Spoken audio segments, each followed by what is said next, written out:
আল্লাহ পাকের কাছে দোয়া করি মাওলানা মতিনের জন্য। রাকেশ আমার খুব কাছের লোক ছিল। আমার একটা 50cc মোটরসাইকেল ছিল।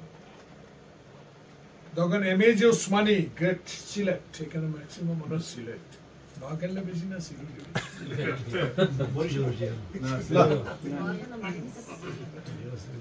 আমি একটা একটু 50cc মোটরসাইকেল লেডিস, তাও জেন্টস না, ওটা করে করে আমি আতাউর রহমান খানের বাসায় এমএজি ওসমানী পক্ষে ভোট করার জন্য সিরাজুল আলম খান, আসম আব্দুল হক, তখন তারা সব টুমাচিয়া একত্র করেছিল।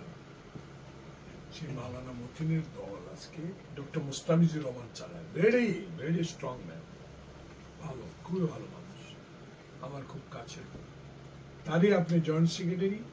অনুপ্রেরণা আপনাকে দিয়ে যাচ্ছি, মাদার অফ ডেমোক্রেসি সেটা বলো না। বাংলাদেশে কোন লোকের সাথে খালেদা জিয়ার তুলনা করা যাবে না। আমার সময় 91 সালে গমের টন ছিল 9000 টাকা। অনেকে বলেন এমপি সাহেবেরা তো জমিদার, আর এখন 1 টন গমের দাম 1,41,000 টাকা। তাহলে তখন জয়নালউদ্দিন ফারুক 1 টন যদি অ্যালটমেন্ট পায়, পাইছি 500 টাকা,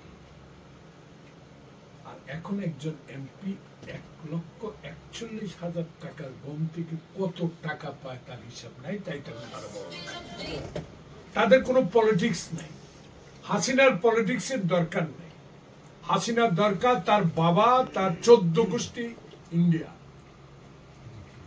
ইন্ডিয়াকে সন্তুষ্ট রাখলেই তার যথেষ্ট। আমি প্রশ্ন করেছিলাম একটা ডেলিগেশনে, আমি ইন্ডিয়া এখন আর চাই না, আমার বিষয় না।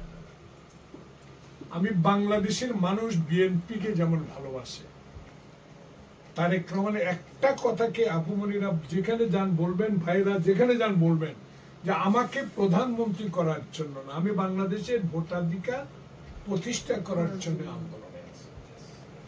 এখন বাংলাদেশের মানুষ এখন একটাই চায়, 7 জানুয়ারি নির্বাচনের পর যে পপুলারিটি অংশগ্রহণ না করার জন্য মানুষের সমর্থন আপনারা পেয়েছেন, আপনারা দেখেন না, আমরা দেখছি ভোট কেন্দ্র কত।